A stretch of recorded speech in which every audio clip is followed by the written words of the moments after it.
Good afternoon, everyone. My name is Christine Verdonk, and I'm pleased to be your host for today's webinar. Today, we're talking about strengthening Canada's food system by reducing food waste, presented by the Simpson Centre for Agriculture and Food Innovation and Public Education at the School of Public Policy. A couple of housekeeping notes before we start. First of all, please use the Q&A box at the bottom of your screen to pose your questions. I will do my best to moderate and synthesize the questions and pose them to our speaker. Secondly, this webinar is being recorded and will be available in a couple of days for you to watch all over again and share with all your friends. So now I'd like to introduce our speaker for today. Dr. Carrie Holland is president of KL Holland Consulting and an affiliated researcher of the Simpson Center at the school. Dr. Holland's research focuses on agricultural policy, environmental policy, and intergovernmental relations. As the proud daughter of a third-generation Canadian farmers, her firsthand experience of primary agriculture and agribusiness has been a valuable asset in her research and in her consulting work. She holds a PhD in political science from the University of Alberta. Carrie, over to you. Good morning, everyone. Thank you so much for your interest in this topic and for joining us today.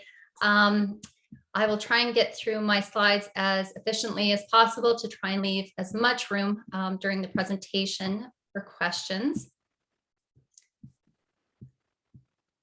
So this research project really was trying to better understand where food waste is happening within the Canadian food system and to ultimately offer up some policy suggestions to help mitigate food waste and strengthen our food system. To start off with, to define food loss and waste, we define it as all food that is grown, harvested, processed, manufactured, and prepared for human consumption, but never eaten by people. And so within some of the literature, you'll often see the distinction made between food loss and food waste. Food loss usually refers to earlier stages of our supply chain, and food waste usually refers to the latter stages or retail and consumer level consumption. But often you'll see these two terms kind of used interchangeably, and probably during this presentation, I'll just group it together as just food waste. So while there's been a lot of media attention lately on food waste, it's not a recent problem, nor is it one that is confined to our Canadian borders. It's a global problem, and no country in the world is immune to the considerable economic, social, and environmental impacts that it does have. The UN published a report earlier this year that estimates that food waste globally is about 1 billion tons of waste every year. And that just looks at the retail, hotel, restaurant, institution, and consumer levels. Subsequent studies have now projected that it's actually 2.5 billion tons of food wasted globally if we take into account the entire supply chain, so from farm to fork. In 2015, Canada, along with all other members of the United Nations, committed to a 50% reduction per capita of our food waste. So obviously a very ambitious goal that we're going to need to tackle. As the global population continues to grow and is expected to reach 9.5 billion by 2050, there's obviously going to be greater pressure on our food system to produce more and waste less. We're going to need to use our natural resources more efficiently, minimize environmental damage, implement new technologies, as well as we're going to need to address related issues like food insecurity. So food loss and waste occur throughout the entire supply chain in Canada, and the table on this slide provides a breakdown of some of the avoidable food loss in Canada's supply chain. And what's important to note is that there's substantial and avoidable waste, both in terms of scale and value, happening at every stage. The largest contributors, according to this one particular study, are manufacturing, processing, and household. So the economic impact of food waste is substantial. For Canada, it's estimated that 58% of our nation's annual food supply is discarded. So that is equivalent to a value of about $49.5 billion of waste. And researchers have estimated that if we include resources that were wasted or inputs that were used, the value is actually well over $100 billion that we're wasting within our food system. As well, food waste is also burdening local governments in terms of land use and financial impact in terms of their waste management costs. So food waste also has a huge environmental footprint. Not only are we wasting our resources, but in landfills, organic waste is breaking down and producing methane, which is 25 times more potent than carbon dioxide in terms of its global warming potential. So in Canada, our landfills account for about 20% of our nation's methane emissions each year, as well as about 8% of our greenhouse gas emissions.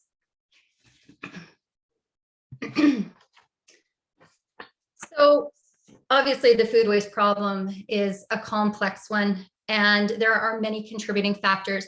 But for the purposes of this paper, I really wanted to focus and pull out some of the key themes within the food waste dialogue. The first is that farm-gate waste is largely driven by external factors. So especially in regards to produce farmers, aesthetic and grading standards are having a major impact on what is being disposed of at the farm level. So it's essentially determining what is harvested and then what is discarded. Sometimes farmers are often overproducing in order to meet their contract obligations, so they don't face financial penalties. And so if there's no market for that surplus or prices are low for that commodity, the cost of harvesting and then storing those commodities can actually be more of a financial burden than just tilling that crop back into the soil.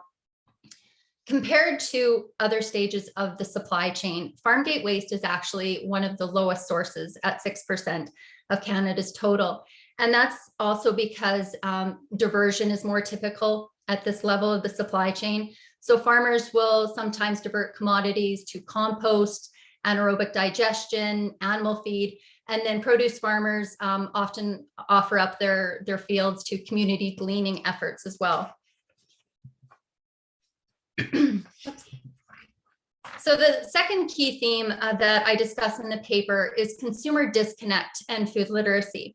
So there's a huge disconnect between consumers and where their food comes from. Many citizens, not all, but many, take for granted the access and affordability of our food system. Consumers expect cheap, abundant, aesthetically perfect, and convenient food.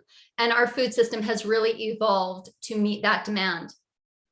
Consumers are one of the largest contributing sources of food waste. And I think a main reason for that is not only how they value their food, but also that they are not really aware of just how much they generate in terms of waste. Year after year, food affordability is reported to be a top of life concern for the majority of Canadians, but it's really hard to reconcile the concerns that Canadians have about rising food prices when the cost and the cost of food in general, but also when they're wasting close to about $3,500 on average per year of their groceries.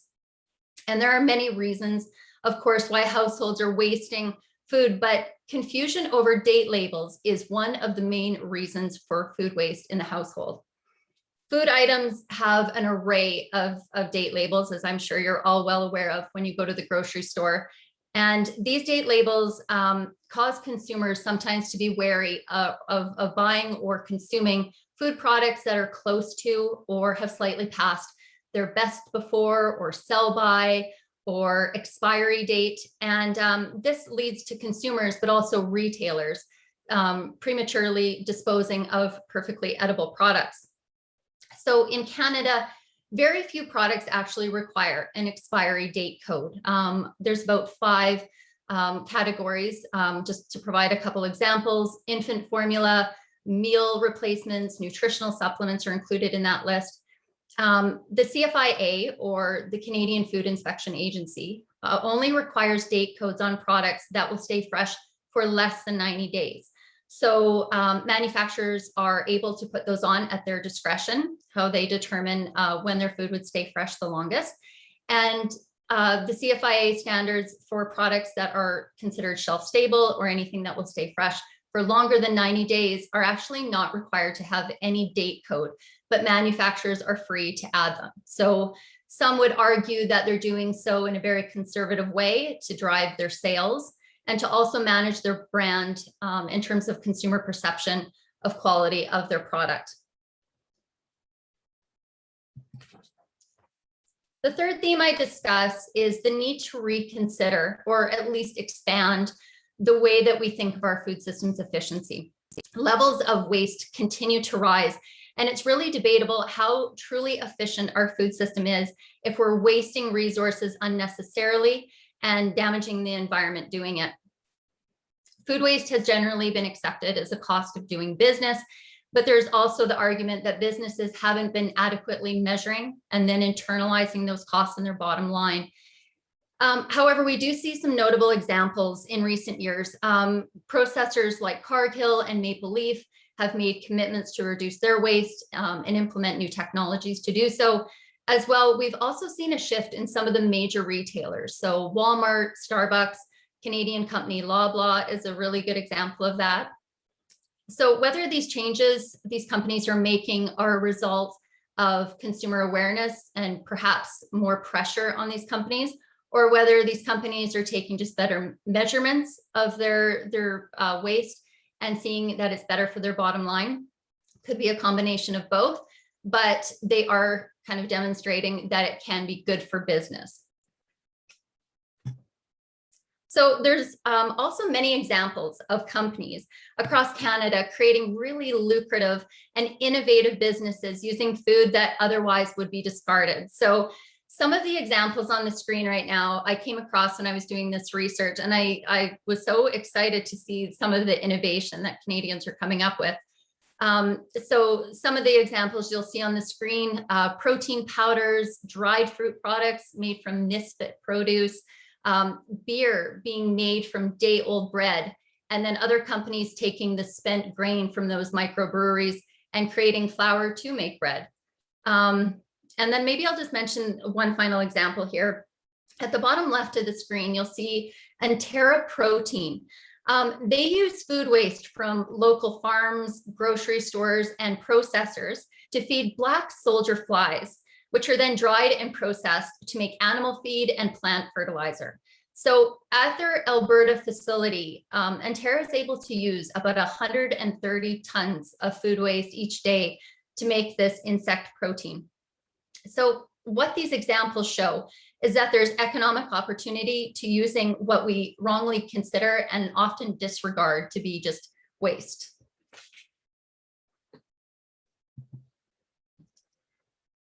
So in the last decade, there's definitely been more and more research being done about food waste in Canada, but public discussion was really provoked in the last year, mainly as it relates to food security.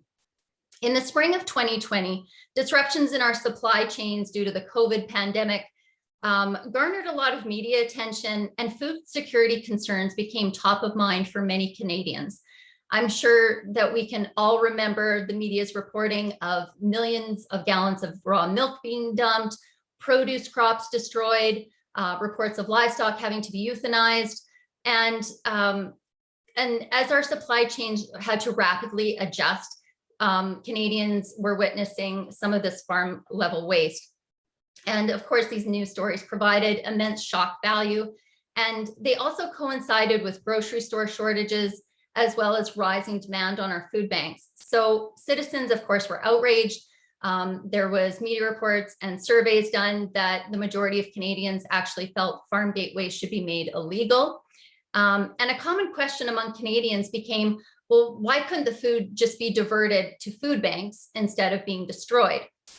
But just as the pandemic has revealed certain strengths and vulnerabilities in our food system, it's also highlighted some of the problems that already existed in facilitating that food donation and food rescue. The first being lack of infrastructure. So food banks did not have enough adequate cold storage to accept a huge influx of fresh and frozen food that was being offered to them in the early days of COVID. The federal government did end up helping some food banks with financial assistance to increase their storage as well as their freezer capacity, which did help considerably. The second barrier to food diversion is reported to be coordination. So a lot of food banks say that it's very hard, especially with fresh and frozen products, to coordinate between farmers or retailers to themselves and then onto their patrons. And the third barrier that I mentioned in the paper is misconceptions of liability and food safety. And this really ties back again to the importance of date codes on food.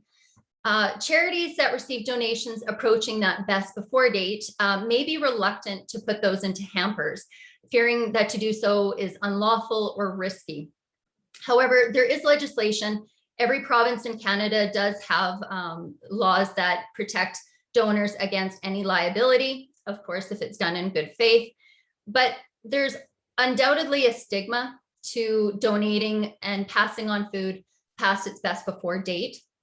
Some food banks report that it feels degrading to give their patrons what appears as old or expired food. And even if it would still be perfectly healthy to eat it, they sometimes are discarding of those products. There can also be considerable financial barriers to donating food. For instance, farm surplus sometimes needs to be processed, packaged, and transported, and this can cause a huge financial burden. As well, retailers have also stated that transportation from their stores to food organizations obviously puts financial pressure on their bottom line as well.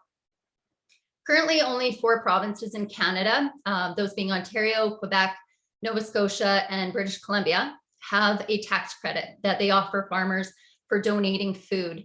Currently, there is no federal or provincial tax incentive for manufacturers or retailers. And so the fourth barrier I mentioned in the paper is the policy environment.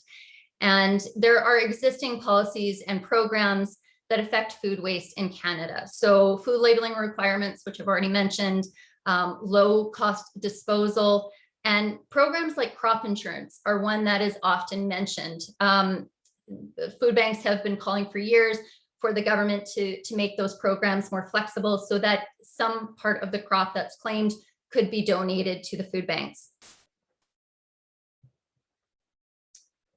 There are 4 areas of action that I detail in my paper to tackle the food waste problem. The first is we need to improve our measurement. So improved measurement leads to improved management. And researchers continue to make progress with regards to standardizing models of measurement. Of course, it is very difficult to do so, but progress is being made. And we need to keep building on that existing data to gather information more regularly about the scale and nature of food waste at the various stages of the food system. We need to encourage governments and businesses to be more transparent with their levels of waste. And we need a way to compile this data on a national scale to really understand not only how we can set goals, but also how we measure our progress in meeting those objectives. My second suggestion is education. So one of the root causes of food waste is a culture of disposability and acceptance of waste. Change is going to require a shift in thinking about our food and how we value it, as well as how we value food waste. And to incite cultural changes is undoubtedly a very difficult task. But when food affordability is repeatedly cited as a concern for the majority of Canadians, we need to focus more research on food price dynamics and helping consumers better understand the level of expense on their household budget. But educating consumers about the cost of food waste and the various environmental and social impacts it has also needs to be accompanied with information that empowers Canadians to make better choices. So meal planning and food literacy could be promoted through apps, social media, labeling requirements in our retail stores, and in school programming. The impact of pop culture is also giving us an education these days, and it's changing the way that we think about the random or leftover ingredients in our households. In recent years, we see more and more cooking shows that are challenging contestants to use random or leftover ingredients We see highly marketed recipe books like IKEA's Scraps book and social media posts all over the internet showcasing ugly and misfit food. And these all provide information about how we can maybe be more creative with our leftovers or random ingredients in our fridge. But it is also helping to change our perception of food as something that is not worth wasting. So my third suggestion is that we need to invest in innovation. The evolution of our agri-food system has really been enabled by applied science and technology and innovation to not only solve problems, but to find better management practices. We need to find better ways to prevent waste at the source and then divert that food when we can utilize its nutrients. The federal government has set up a couple of programs within the last couple of years. For example, last year, they committed $20 million to the Food Waste Reduction Challenge, which is a competition that will award innovative solutions at any point in our supply chain to reduce or prevent waste. As well, the Agri-Innovate program has helped a lot of innovative companies so far, like Entera, which I mentioned earlier. They received a $6 million loan for their Alberta facility. So I mentioned earlier some of the products that are being made from upcycled food waste, but there's also really exciting technologies that are preventing food waste. So the first that I'll mention is seed genetics. So crop scientists are continually making advances to minimize crop loss from disease, weather, and pests. And there's more new products being developed all the time that are carrying traits to help prevent damage during transport and extend shelf life. So two products that have been developed in Canada are the Arctic apple and the innate potato. Both of these carry traits that are resistant to browning and bruising, which are two of the main reasons why produce is discarded at the transport level, in retail stores, and of course, in our households. But of course, there is a great deal of stigma still around GMOs. In fact, a survey a couple of years ago found that over 61% of Canadians regard GMOs as unsafe, or they're unsure of whether they're safe to consume. So therefore, it's really going to be essential for governments and scientists and businesses to really help educate the public about the safety and the benefits of using GMO products. So I also thought I would show just a few other really innovative solutions that exist out there that are preventing food waste, which I think are amazing. So at the top of your screen, you'll see two companies, Sticks Fresh and Appeal. These companies have created these stickers and a wax coating for their produce that actually keeps fruits and vegetables fresher for longer. And these stickers and the wax coating are actually made of fruit enzymes, but it locks in the moisture and it keeps these products from spoiling much earlier and being discarded. At the bottom left of your screen, you'll see Nature Knows, which has created 100% plant-based packaging. So the little package that you see there on the screen is actually made from plants, and the little window in the box is made from corn, which is pretty innovative, but they have found that this packaging, being plant-based, is actually keeping their produce fresher for longer as well. And then at the bottom right of your screen, I came across this a while ago and I thought it was quite neat. So Samsung is now selling fridges with the technology to take what is termed a shelfie, which allows owners to access a picture of what's in their fridge to prevent overbuying at the grocery store. So government at all levels needs to review existing policies and programs that may be fostering food loss and waste. So we need to review things like food labeling, costs of disposal, crop insurance, and grading standards. How we reform these policies will be really important too. Government is going to need to work with stakeholders, look outside our borders at what other countries are doing, and find best management practices that way. But we need to work with stakeholders to really find out what motivates them to make those changes, and then find that mixture of policy instruments that can kind of balance the carrot and the stick. So in conclusion, I argue that taking action to prevent waste and then diverting it when necessary would ultimately strengthen our food system by wasting fewer resources, finding new economic opportunities, preventing environmental damage, and alleviating food insecurity. And with that, I will turn it back to Christine for some questions.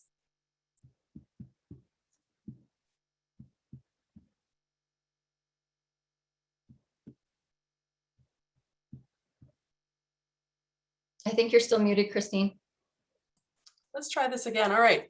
Thank you, Dr. Holland. That's there's sure a lot there that I'm an average consumer and I don't think about all the ways that my, apples get from the orchard to my lunch bag.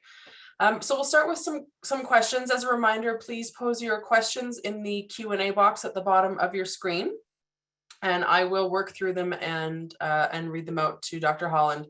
So our first question, you mentioned in your presentation that some retailers are making changes to reduce food waste. Can you maybe provide an example that some of us might know or might have seen? Sure. So I think one standout example in Canada is definitely Loblaw. They're a company that has tried to tackle food waste in their retail stores and have taken a number of steps in recent years to do so. So some of their initiatives have included creating a line called Naturally Imperfect, which is products that are fresh and frozen. They're kind of those misfit or kind of second grade produce, and offers them to consumers at a discounted rate. That line has been very popular, and I think it's been out now for 5 or 6 years, if I'm not mistaken. As well, they have existing partnerships with food organizations like Second Harvest. And then they've also recently partnered with a mobile app company called Flash Food, which is a very innovative Canadian company itself. As well, they have made changes within their retail stores that have reduced their retail waste by about 86%. And they continue to try and seek new technologies to improve and mitigate their waste in retail. As well, for anybody that's interested in food waste in Canada, they also released a web series last week entitled Half Full. And it's a 4-part web series, and it kind of showcases what some businesses are doing throughout Canada, and of course talks about what Loblaw is doing. So for anybody really interested in this topic, I highly recommend that you go and check that out. Interesting. Okay. So we have a couple of questions here that are related. In the first part is, how do our levels of food waste here in Canada compare to other nations or jurisdictions like Australia or the EU, for example? Do you have any information? Yes. So as I mentioned, the United Nations did release a report earlier this year that does break down what each country across the world, whether they be developed or developing as they're classified, what they're producing for food waste. So China and the United States are definitely the top generators of food waste across the globe. Canada, I believe, kind of ranks mid-pack of like OECD countries. So I think we're about 11th or 12th. But I think Australia is ahead of us too. But I mean, it's kind of a race to the bottom sort of thing. I don't think anybody is excelling, but I think in recent years, you see a lot of companies in Europe, especially trying to make changes, legislation to try and prevent food waste, and also kind of encourage their industry and consumers to make better choices. So is this a developed nations problem versus developing nations? Is there food waste in developing nations as well, based on that ranking? Yes. So for different reasons, developing countries, the UN explains that they have a problem sometimes with storage and transport. And there's maybe not the same level of food waste for the same reasons that we have here, this culture of disposability and kind of acceptance of waste. As soon as our garbage hits the curb, it's kind of out of sight, out of mind. So yeah, it's food waste is definitely a problem that is affecting every country throughout the world, of course, to varying degrees and definitely for different reasons. That makes sense. So do you have specific policy recommendations for different levels of government? Is there different jurisdictions over what each level of government, sort of can control within their policy work? I think that the federal government can definitely take the lead on this issue. I mean, they've made a number of international commitments, not only to reduce our per capita food waste, but also to reduce our greenhouse gas emissions. We've also seen some programming come out of the federal government in the last couple of years that has tried to kind of make policy steps towards this issue. But I think where we're seeing a lot of leadership is actually at the municipal level. So in terms of measuring food waste, implementing different waste management programs, the University of Guelph did a really interesting study a few years ago looking at waste within the city of Guelph and produced some really interesting data. And of course, we're able to produce measurements at the local level, which helps kind of set a standard for what other municipalities could do. So I think local governments could really look at disposal costs, and if they're not doing so already, looking to see what other jurisdictions in Canada are doing in terms of maybe adjusting their waste management system and trying to better account for their food waste. And then in terms of the provincial government, I think the number one thing that they could be doing is trying to compile this data so that eventually it could be nationally compiled so that we could really see our level of waste. And then until we can better measure our waste, I don't think that we're going to be able to manage it as effectively as we want to. And related to that, I suppose there's, we talk about having a carbon tax. Do you foresee that we might maybe have something like a waste tax on food waste to, in theory, encourage the same thing, encourage reduction or more efficient usage of our food? I mean, it's definitely a policy option that governments could consider. However, from the research that I've done and what others have done on this topic, I think incentives usually motivate people and businesses a lot more than punishments. However, governments also need to, consider that policy instrument too, because if changes can't be made through incentives, then they of course need to consider more of those restrictions or kind of punishments in terms of taxes, I guess. Right. A question here about specific to Canada, especially, how does transportation distance figure into our food waste issues here in Canada? Well, our food system is kind of a well-oiled machine for sure. I think over the last year, agriculture and our food system has proven its resiliency for sure. However, that being said, when there are disruptions in our transportation, if we see rail blockades, for instance, or delays in transport, that sometimes means that food can spoil or it can be damaged if it has to go around routes. And so, I mean, it definitely is a factor, but we see it more in cases of the exceptions. So when there are those transportation delays, or for instance, like a rail blockade. That makes sense. That makes sense. Is there any engagement that you know of with the restaurant industry where that scale of food waste is, and how might that be mitigated? Is the restaurant industry involved in this really at all? Somewhat. It's really interesting. There's been some really very interesting data come out of the United States in terms of what's going on in restaurants, as well as what's going on in retail stores, and how consumer perceptions and like I kind of mentioned in the paper, maybe not in the presentation, but in my paper, I discuss more how each level of our supply chain and the waste that occurs at that supply chain level really is generating waste at others. So in terms of at retail and in restaurants, consumers are really driving a lot of that waste. So for instance, this one study that I read explained how in restaurants, consumers want to see abundance, even if it's, twice as much in a portion than they should be having. Restaurants feel that they can, charge more, it's more abundant, and that's driving a lot of waste because of course, plate waste is one of the biggest sources of waste at the restaurant level, for sure. Same thing with retail stores. some companies at the grocery store level have implemented certain changes. So this one study that I read said that consumers like to see abundance. So if they only see, say, one watermelon sitting on a grocery store shelf, they'll wonder, well, what's wrong with it? I'm not going to buy it. Something must be wrong with it. But they want to see abundance. So retailers will overstock. They'll buy more surplus, they'll overstock, but that means there's also a lot of turnover.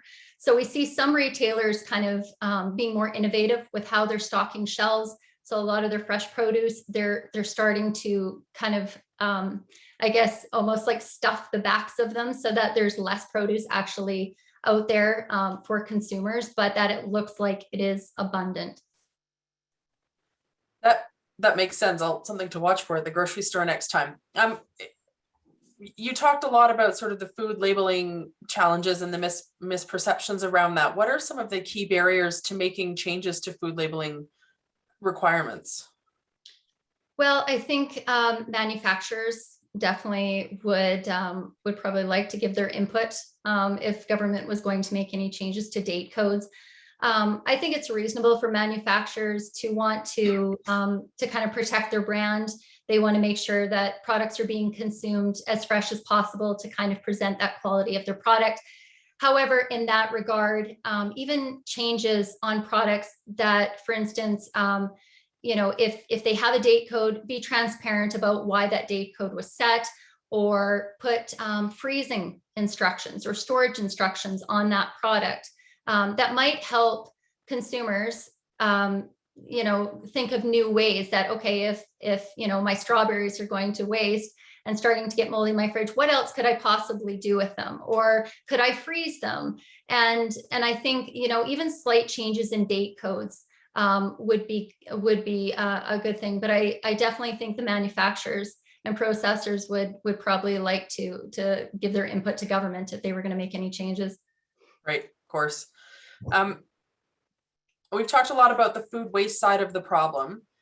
What kind of measures can be implemented to reduce food loss, especially at the production or processing stages? You had mentioned infrastructure issues, for example. Is there room for some change that works to reduce it at the food loss stage of the chain? So at the farm level, which is especially over the last year, what consumers have really focused on because of media reporting, the loss that's happening on our farms, what we saw in news stories last spring is very atypical of waste that's going on farms. It was a crisis situation while our supply chains adjusted, and not really an accurate picture of the waste that goes on farms. At the farm level, like I mentioned earlier in the presentation, it accounts for about 6% of our food loss within our supply chain. So of course it's significant, but compared to other levels of the supply chain, it's probably one of the least of concern, especially because commodities can be diverted to other uses. In terms of processing and manufacturing, I think some of the ways that manufacturers can implement changes in terms of reducing their food waste. We see it with Maple Leaf, for instance, just implementing new technologies and trying to more adequately measure the amount of waste that they're generating so that they can kind of set those goals as a company and try and reduce their waste, or try and find those better management practices to reduce that waste. But again, for instance, in the meat industry, some products off of our animals go to waste because Canadian consumers will not eat certain parts of an animal. So unless there's a market for them, some of the Asian markets, for instance, purchase some of our products that aren't typically consumed here in Canada. So again, that just shows how interconnected our supply chain is, that even waste at the manufacturing and processing level is kind of being determined by consumer preferences. That makes a lot of sense. A question here, does there need to be federal or provincial programs to offer incentives and research to create, to get agribusinesses to create new food products based on what might otherwise go to waste? I think it would be great if the federal and provincial governments created a grant program or some type of tax incentive for these companies that are creating these really innovative products. The federal government does have programs like that. Agri-Innovate, as I mentioned, is a really good example.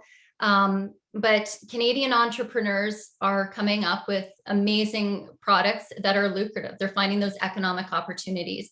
And, if we can kind of assist our small businesses in that way, I think that's always a great option for government to invest in. So speaking of sort of consumer behavior, then what practices like promoting farm gate or direct farm sales and promoting local food zones around cities to promote local food, would doing some of that help cut down on waste? So the city of Vancouver has kind of implemented this idea of kind of purchasing more local. In Canada, it becomes a little bit more difficult. Not everything that we consume or buy in our grocery stores comes locally. Right. So, we have to look at our entire supply chain. Of course, it's great to support our local producers. I'm a huge champion for that as well. But we have to be realistic and kind of look at, where does our food come from? It'd be great if we could produce more locally, but that's just not entirely realistic. So I think in that sense, consumers can use their pocketbooks as their voices too. If they see certain companies making, certain steps to reduce their waste, or they're, putting in, innovative solutions in the grocery stores, then, choose those grocery stores. That makes sense. So we all experienced in the last 18 months scarcity and panic buying. So what kind of things can we as consumers do during situations like that to try to buy responsibly and reduce food waste? I think one of the silver linings of the COVID pandemic, if there are any, but one of the silver linings has been that more consumers in Canada are paying attention to agriculture and our agri-food system. Unfortunately, some of those media stories last spring really kind of put forth this shock value, sensational, story reporting, which didn't provide an accurate picture of what goes on farms. In fact, our farm organizations, our commodity organizations across Canada are some of the biggest donors to food banks across Canada. And I don't think a lot of Canadians are aware of that. As the supply chains adjusted, we had experts continually trying to reassure Canadians, you do not need to go and panic buy. You do not need to go and buy, like a trailer load full of, whatever product at the grocery store. So as our supply chains adjusted, and, of course, with the panic buying on top of that, we saw certain shortages. But of course, those were, they rapidly changed. Our food system proved it's resilient. And as those changes were made and the supply chains adapted to those new consumer demands, I think a lot of public attention also kind of decreased in terms of wondering about farm level waste. But that's true. And sort of to follow up on that, what are some of the challenges around keeping this issue on the radar once the media stories die down? Well, I think trying to sustain public attention for any policy issue sometimes can be a challenge. And especially, with COVID, we're still in the middle of this pandemic in Canada, and there's going to be a lot of competition for public resources. Mm-hmm. Because agriculture has proven to be so resilient, I don't think, governments are going to be as generous maybe with agriculture as they would be with maybe other sectors of the economy, trying to kind of boost our economy as it recovers. But I think that there's lots of things that we could definitely do to help encourage that. I mean, if this is a topic that you're interested in for whatever reason, whether it's kind of the economic side or opportunities that we could be redirecting this, what we discard as waste, or if you're concerned about the environment or related issues like food insecurity, I think kind of just lending your voice to it, trying to sustain that public attention by talking about it. But unfortunately, I think as you see the impacts from food waste on our environment, on our economy, of course, food security in Canada remains, or insecurity, I should say, remains a very important issue. I unfortunately think that as we see these impacts, there'll probably be more and more stories. But if you're somebody who's interested in this, definitely lend your voice to it. Try and be a champion for it. So, I mean, you mentioned especially some of the economics around some of this. Are the more recent food costs that I think we've all been seeing at, when our grocery bill, our weekly grocery bill, is some of that tied into some of these supply chain and food waste issues you mentioned, or is that sort of short term, maybe more attributable to other factors? Food price dynamics are kind of determined by a range of factors. So for anybody who's kind of interested in the food price side of things, Agri-Food Analytics Lab at Dalhousie University puts out a report every year, which is a fantastic resource for anybody interested in it. But food prices have been rising over the last few years. Last year, even during the pandemic, while we saw major, spikes in prices, especially with meat, they rose 15-20% at times. On average, food prices did only rise by about 5 to 6% last year, which was what was projected the previous November or December, I should say. We see a lot of rising food prices right now because as some of our provincial governments thought that COVID was over and started celebrating. A lot of restaurants were able to open, and there was a demand back to, the meat shifting back to restaurants. So there was that competition from grocery stores. Plus, there's a range of things. The dollar, of course, influences our food prices, transport costs, carbon tax on our transportation, and all those are factoring into our food prices. Right. You had mentioned some food products, for example, potatoes, don't get purchased because they're not pretty. Could giving certain food products like a potato a grade and pricing them accordingly to encourage people to buy the stuff that maybe isn't as pretty, would that be and at a lower cost? Then is that a system that might be viable at the retail level? Well, Loblaw definitely has, been successful at promoting their naturally imperfect line these last few years with fresh and frozen products. But I think that consumers are still going to opt for that aesthetically perfect produce. So that's where things like seed genetics and GMOs come in. And if we can produce food that is resistant to browning or has an extended shelf life, I think that's a really important part of the food waste problem.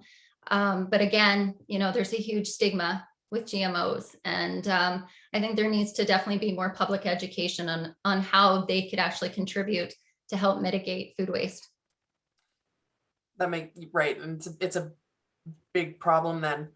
So the final question for today: which part of the supply chain do you think the focus should be on for FLW reduction? Should it be at the farmer level, the manufacturing level, the consumer level?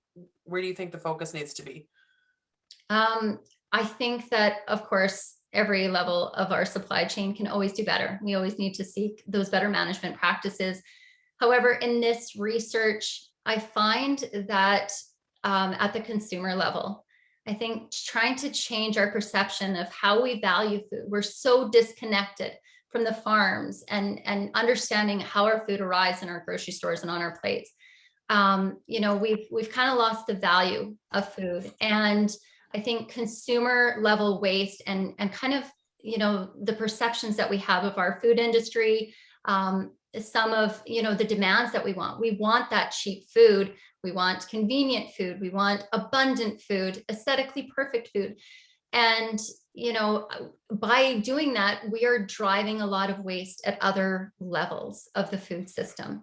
So I think, consumer level waste is definitely something that really could be targeted, especially in terms of education. And then as well, other levels of the supply chain, trying to make changes so that it prevents that consumer waste. All right, well, thank you, Dr. Holland, for your presentation and for tackling so many questions today. I want to thank the School of Public Policy for hosting this webinar and thank all of you for participating. Dr. Holland's paper was released today, so you can find the full document on the website at policyschool.ca and also at the link that was posted in the chat here. And you will also be able to find the recording of this webinar on the website in a couple of days. So thank you again, everyone, and that concludes our presentation for today.